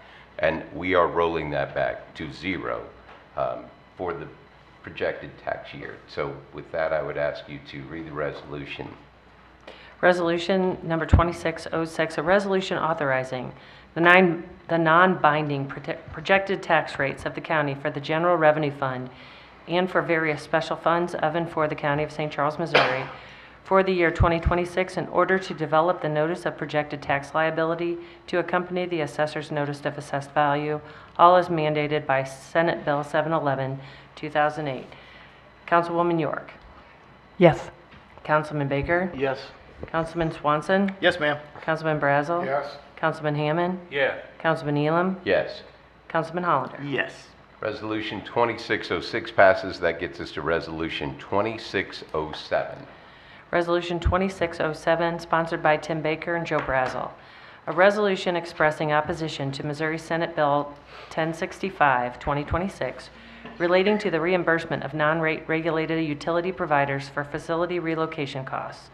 Whereas the Missouri General Assembly is considering Senate Bill 1065, which would require counties, cities, incorporated towns, and villages to reimburse certain non-rate regulated utility providers for labor costs associated with relocating facilities within public rights-of-way due to road maintenance or construction projects. And whereas local governments have long relied upon established principles governing public rights-of-way, including the expectation that utilities occupying such rights-of-way do not do so subject to the obligation to relocate their facilities at their own expense when necessary for public infrastructure improvements. And whereas Senate Bill 1065 would represent a significant departure from this long-standing framework by shifting financial responsibility from private utility providers to local taxpayers, and whereas the imposition of mandatory reimbursement obligations would increase the cost of essential transportation projects, thereby reducing the number of scope and road improvements that local governments can undertake with limited public funds. And whereas Senate Bill 1065 would create an unfunded mandate on local governments by requiring reimbursement of private utility relocation costs without providing a dedicated and sufficient revenue source to offset these new expenditures.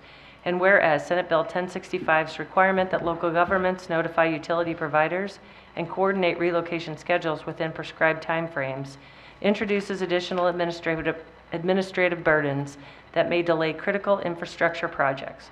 Now therefore be it resolved by the County Council of St. Charles County, Missouri as follows. The County Council hereby formally opposes Senate Bill 1065 and any similar legislation that shifts the cost of utility relocation from private providers to local governments and taxpayers. Councilwoman York. Yes, I want to thank these two gentlemen for bringing this forward. It is an unfunded mandate, no two ways about it. I wouldn't mind having my name put on the resolution too. Who is the senator sponsoring this bill? I don't know who the senator. I just know it's sponsored through the Senate. This. 'Cause I wanted to write We've them. been opposing this for how many years? Rory? Do they bring it up Maybe every year? Is it kind Yeah, of for a the- long oh, time. okay. So, I mean, our lobbyists have been working against this for several years. They're continuing to. This one obviously does really impact us. So 100%. I think it's something you should be heard on. Absolutely. Mr. Baker. Yeah, as Patty said, this is basically a tax on the residents of St. Charles County. You know, when these private utilities come into the county, they have the choice of getting easements outside the road right away, but they don't do that because of the cost. And then when they're in our public right away, we have to have them relocate. They want to charge us. I mean, there are just so many negatives about this bill, and I hope it stops now, but hope that the council does its part and supports this resolution. Any other questions or comments? Seeing none, please call the roll. Resolution 26-07, a resolution expressing opposition to Missouri Senate Bill 1065, 2026, relating to the reimbursement of non-rate regulated utility providers for facility relocation costs. Councilman Baker? Yes. Councilman Swanson? Yes, ma'am. Councilman Brazel? Yes. Councilman Hammond? Yes. Councilman Elam? Yes. Councilman Hollander? Yes. Councilwoman York? Yes. Resolution 2607 passes. That brings us to tabled resolution 2604. Any action to happen on the tabled bill? Yeah, I'd like to make a motion to remove it from the table. Second. We have a motion and a second. All those in favor say aye. Aye. Any opposed? Claire, would you please read the bill? Resolution. Read the resolution. 2604, a resolution supporting the efforts of the Missouri legislature and urging the passage of Senate Bill 1002, 2026 concerning the date of school board elections. Any questions or comments about this bill? I got a comment. I was just going to say that some of the public comments were on this bill that we don't want to politicize. I realize that the council, I was thinking, what I'm hoping is in order to compromise that we took out the partisanship out of the resolution to make it more palatable with some of the other council members. However, some of the comments made by the people in the crowd saying that we don't want to politicize our school boards. Well, that's ridiculous because the school boards have been politicized for years, especially since the NEA got involved with their Marxist, leftist ideals, that they're throwing stuff on the schools that have nothing to do with academics and education, on all these policies, and it's just ridiculous. So the NEA did start it to be partisanship. They did start it with their politics. So this is important. That's one part of it. But the real part of it, if in fact 15% of the people are only voting about something like that, is it 12 to 15? And in a general election you got 50 to 60, why wouldn't you want more participation? That doesn't make any sense at all. And I read the Post-Dispatch today, and Kurt Barr made some comments in there saying that it would fatigue the voters if we had school board elections during the general election, meaning if there's, in every district, if there's 3 or 4 more people you would have to vote for, it's going to fatigue the voters, which is the most ridiculous thing I ever heard. That's what his comments were. And me and Bob, they were quoting it for comments as well. But I'm just saying that, and I'm not saying I want to quote the Post-Disgrace, I'm just making a point. But I just think that this is important for the people and for the schools to have more involvement. I think that's a major plus. So I don't know why anybody opposed this. And anyway, that's that. With all due respect to the great Post reporters who cover us. So there you go. Mr. Baker. Yeah, I agree with everything. Joe took the words out of my mouth. The last 2 general elections I went to, I had to wait in line, and if I recall, one time it was kind of sleeting or snowing. So if I can just do it one time and knock out all the elections in November, I'd be happy. But the goal in sponsoring this resolution was just get more people involved. I mean, it's not, and I don't want partisanship in it, but it's in there. But I just want the county to, that comes out and represents the general election, I want them to also speak their mind on the school boards, which I think is, if not one of the most important elections in this county, the most important. So I ask all you guys to please support this. Mr. Allen. Yeah, I don't have a vote, but for whatever it's worth, when I was in Jefferson City 20 years ago, 23 years ago, school boards weren't as, what should I say, as controversial as they are now. But what I supported back then, and what I still think is what you need is tax increases need to be on the November ballot. Yes. Okay, I can live, okay, yeah.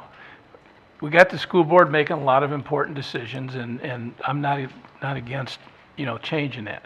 But I really think if I was in Jeff City, I think it's much more important that we get the elections. Anytime you want to raise taxes, get those things have to go on the November ballot. A good example, I did some research, actually, Bob, you did it several years ago, where we looked at St. Louis County and St. Charles County. And in both counties, 37% of proposed tax increases passed. All right?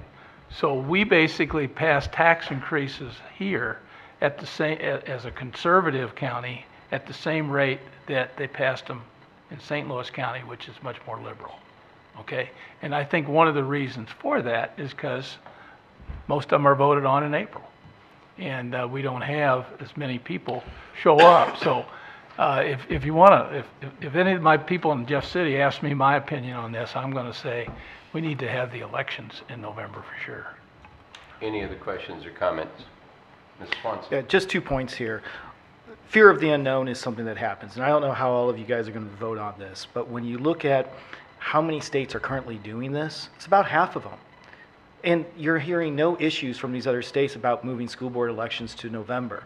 So it is the fear of the unknown. And the other part that we bring up, schools take the majority of our tax dollars. When you look at how much you're paying in, and when we have such a few number of people who are showing up to vote in these April elections, and those school boards are making these massive decisions of new buildings and everything else, who are we putting in? Are we putting in the best of the best? I would hope so. But if more people show up to vote, we can guarantee we are getting the best of what the community wants to represent. That's all I have to say. Any other questions or comments about this bill? So, a couple notes that I would make. A, I would echo Mr. Ellman. I would rather us have a bill that would put all tax increases on November. And that's the only time you can go for a tax increase, because to Mr. Browse's point, that's when you're going to see people. I mean, in our county, when you get to presidential elections, we're generally in the 70% ratio of where we come out and vote. Our folks generally come out and vote. Not horrible in August in presidential years, not great in years like this, but we get folks to come out there. This only moves school board elections to November. It does not move municipal or fire boards or any of that other stuff. It's only moving that. It also doesn't do the tax increases. So hopefully we can talk to Senator Schnelting about that. This bill is Senator Schnelting's bill. So we originally talked about Senator Searpoy's bill. In Senator Searpoy's bill, it did make the election, it did move it to November, but it made it partisan. Senator Schnelting's bill is not partisan. So it moves them, but it still leaves them nonpartisan. So at least that part is clear. And he is a St. Charles County senator, and his bill was voted out of committee already. It is on the calendar to go to the full Senate. So the other bills, I think there were 3 of these this term, this session, that were there. The others have not made it through. Senator Schnelting's has made it through. So I would say of all the bills that are moving April elections, this is the one that has the best chance to pass the Senate. God knows what will happen with it in the House, but hey, it's Jeff City. There's all kinds of crazy stuff that happens. So with that, I would ask you to read the resolution and call the roll. Resolution number 26-04. A resolution supporting the efforts of the Missouri Legislature and urging the passage of Senate Bill 1002 concerning the date of school board elections. Councilman Swanson? Yes, ma'am.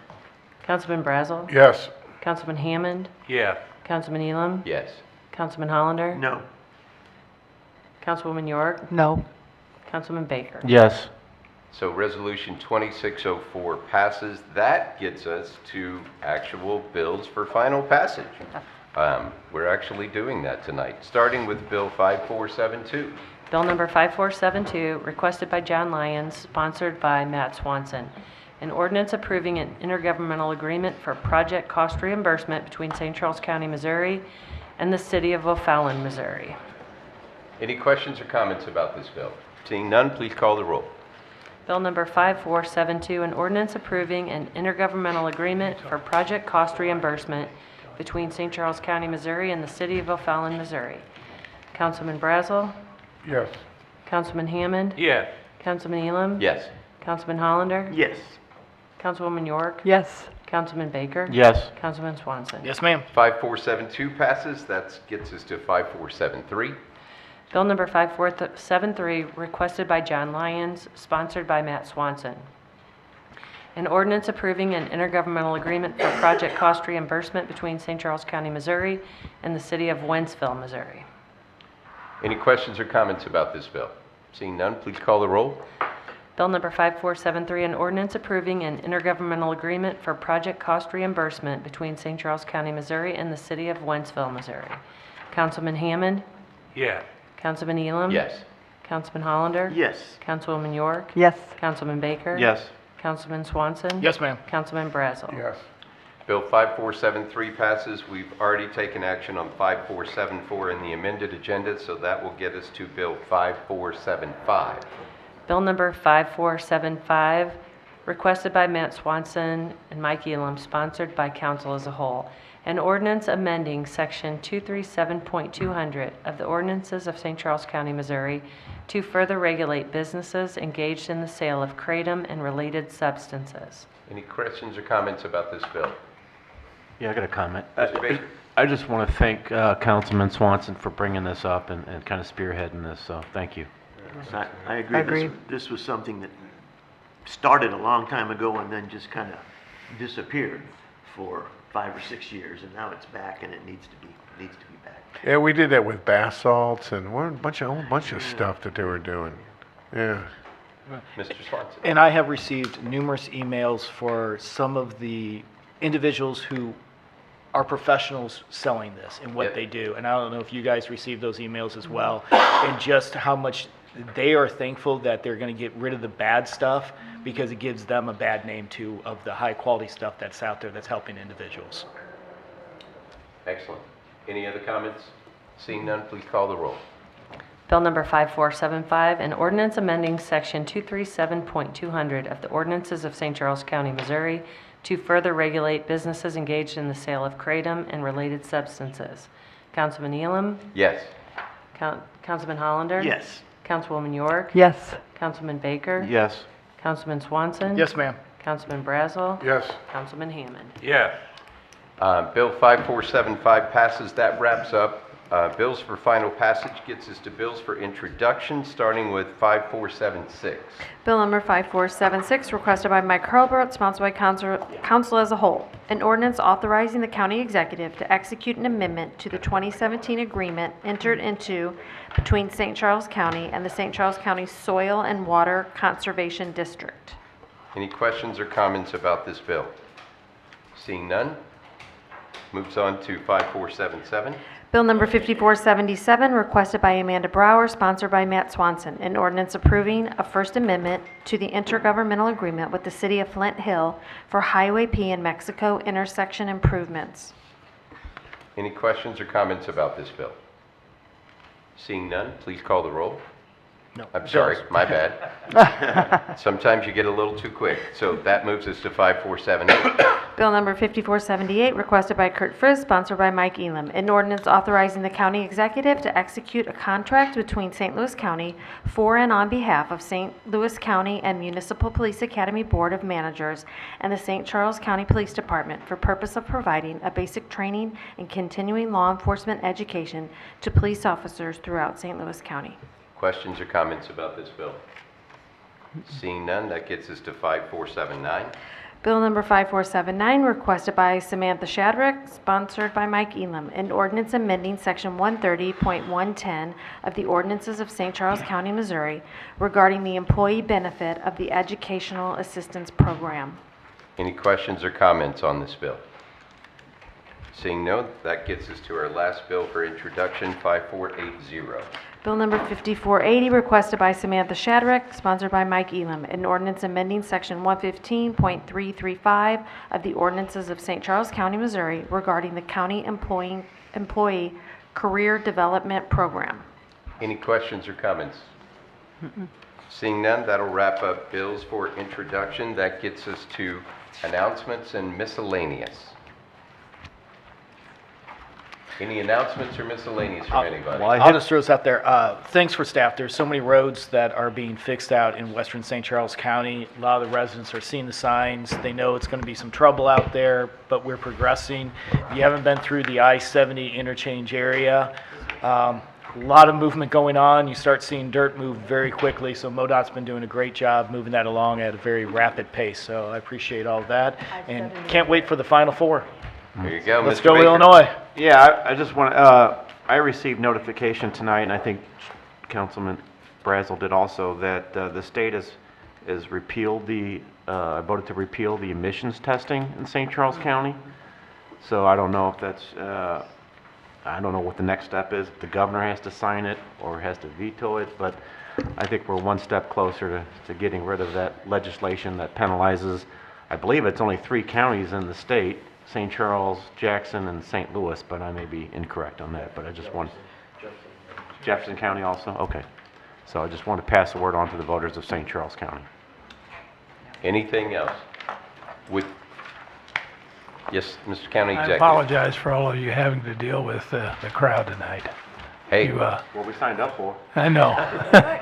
I know, but you don't get paid enough to No, we have. don't. So I do, so I can handle it. I got one more thing before we get out of here. We started the meeting with this. Our chaplain recognized our former sheriff, Tom Neer, who passed away. And I just wanted to take a couple of minutes before we get out of here just to recognize him. Tom started his career in 1974 as a patrol duty officer with the Sheriff's Department. He advanced through sergeant, lieutenant, captain, and then, of course, he became our sheriff. He was appointed the interim sheriff in 2004. He was elected 2005, and he served until 2014, which I think is when Sheriff Lewis came on after that. He served 18 years on the SWAT team, including the SWAT commander, co-founded and led the bomb disposal unit, and he served on that for over 20 years. Just some of the recognition that he got: Medal of Valor, Meritorious Service Medal, Optimist Club Outstanding Law Enforcement Officer, served on the state and regional task force boards, 40 years of service in law enforcement. He was a resident of Defiance, married to Peggy for 46 years, one son, at least one grandson. Tom was great. Excellent law enforcement officer. He's the kind of folk that we should like to have as law enforcement. He was actually the guy who promoted the fact that we should have a police force. And that idea of having a professional police force came from Tom while he was still sheriff, which a lot of people would say, why would that guy want something that competes with what he does? But he talked about the fact of being the third largest county in the state of Missouri, you get to a point where you need a professional police force to be able to do these things. So he was definitely a guy who was a great leader for us. His service is this Saturday at Bowie Cave Springs. Starts at 10:30 with visitation, goes until 1:30, and then the chapel service is at 1:30. So thanks to Rob for helping me with all the points there. Tom had a great life. That's a lot to roll into just a couple of minutes. But didn't realize that he had been fighting cancer, so I missed that part. He was here not that long ago, maybe a couple of months ago. Tom was here in the audience, who's visiting with us. Did you have something you wanted to add? Just that, before he suggested we go with the police department, I mean, over the 30 years that he was involved, and especially the later years when he was the leader, I mean, he turned our sheriff's department into a very professional organization, which it wasn't always like that. As we got bigger and more sophisticated, and the challenges got greater, he kept up with that. Like I said, he was the one that wanted to go down and talk about this 287G back in 2007. So we'll miss him. He was actively involved in